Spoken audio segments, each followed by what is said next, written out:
முன்னெல்லாம் நம்ம அப்பா ராத்திரி 12 மணிக்கு நம்ம ரூமுக்குள்ள வந்து பையன் தூங்கிட்டானா இல்லைன்னு செக் பண்ணுவாங்க. சப்போஸ் அவன் தூங்காம இருந்தானா சோலி முடிச்சு.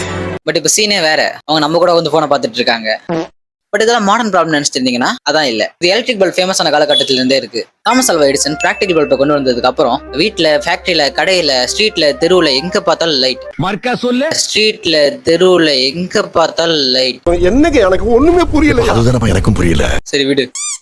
இதனால நம்ம பிரெயின் ரொம்ப கன்ஃபியூஸ் ஆனிச்சு. எது ராத்திரி எது பகல் அதெல்லாம் வித்தியாசமே கண்டுபிடிக்க முடியல. சோ இதனால மெலட்டோனின் சொல்ற நம்ம ஸ்லீப் ஹார்மோனோட செக்ரேஷன் ரொம்ப அஃபெக்ட் ஆனிச்சு. பிகாஸ் இது இருட்டுல மட்டும் தான் செக்ரேட் ஆகும். இதனால மக்கள் நைட்லாம் தூக்கம் இல்லாம ஜாம்பி மாதிரி சுத்திட்டு இருந்தாங்க.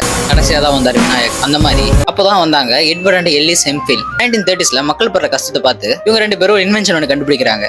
அதுதான் ஐ ஸ்லிப் ஷேட். இதோட கான்செப்ட் ரொம்ப சிம்பிள். என்னால ஒரு வீட்டுக்கு போயிட்டு லைட் ஆஃப் பண்ண முடியாது, பட் உங்க கண்ணை என்னால மறைக்க முடியும். இது வந்ததுக்கு அப்புறம் மெலட்டோனினோட செக்ரேஷனும் நம்ம ஸ்லீப் குவாலிட்டி நல்லா இம்ப்ரூவ் ஆனிச்சு. இன்னுமே நைட் ஷிஃப்ட் போறவங்களுக்கும் டிராவலர்ஸுக்கும் அவங்க தூக்கத்தை காப்பாற்றணும் கடவுள் மாதிரி இது யூஸ் ஆயிட்டு இருக்கு.